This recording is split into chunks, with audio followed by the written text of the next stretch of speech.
আমার প্রত্যাশা হচ্ছে আমরা নতুন পৃথিবী গড়ব।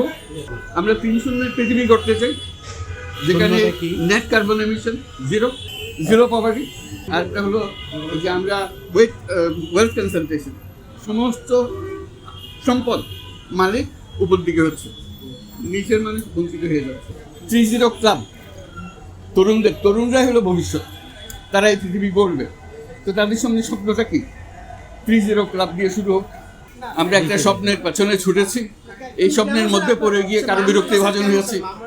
গ্রামীণ ব্যাংকটা ছিল আমাদের একটা স্বপ্ন, যে আমরা পৃথিবীকে বদলাতে চাই, দারিদ্র্যকে মুছে ফেলতে চাই, এটি ছিল আমাদের স্বপ্ন।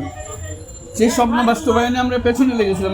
সেটা ক্রমে ক্রমে আমরা প্রসারিত করলাম, নানা দিকে, স্বাস্থ্যের দিকে নিয়ে গেলাম, প্রযুক্তির দিকে নিয়ে গেলাম, একটার পর একটা। আমরা বলছিলাম যে চাকরির পেছনে মানুষ ঘুরবে না, চাকরি মানুষের সঙ্গে সামঞ্জস্যপূর্ণ নয়। মানুষ হলো একজন উদ্যোক্তা, তার জন্ম হলো উদ্যোক্তা হিসেবে।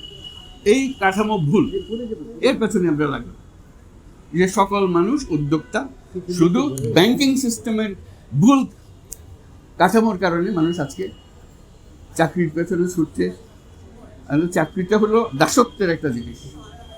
তুমি একদিনের জন্য জান দিয়ে দেবে, খাটবে, আর মাসের শেষে, দিনের শেষে তোমাকে কিছু ভাগ দেবে তার রোজগারে।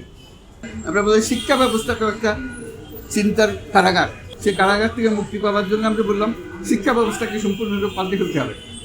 সেখানে মানুষ চাকরির জন্য লেখাপড়া করবে, উদ্যোক্তা হওয়ার জন্য লেখাপড়া করবে। ব্যাংকিং সিস্টেম বদলিয়ে দিতে হবে, যাতে করে মানুষ উদ্যোক্তা হতে পারে।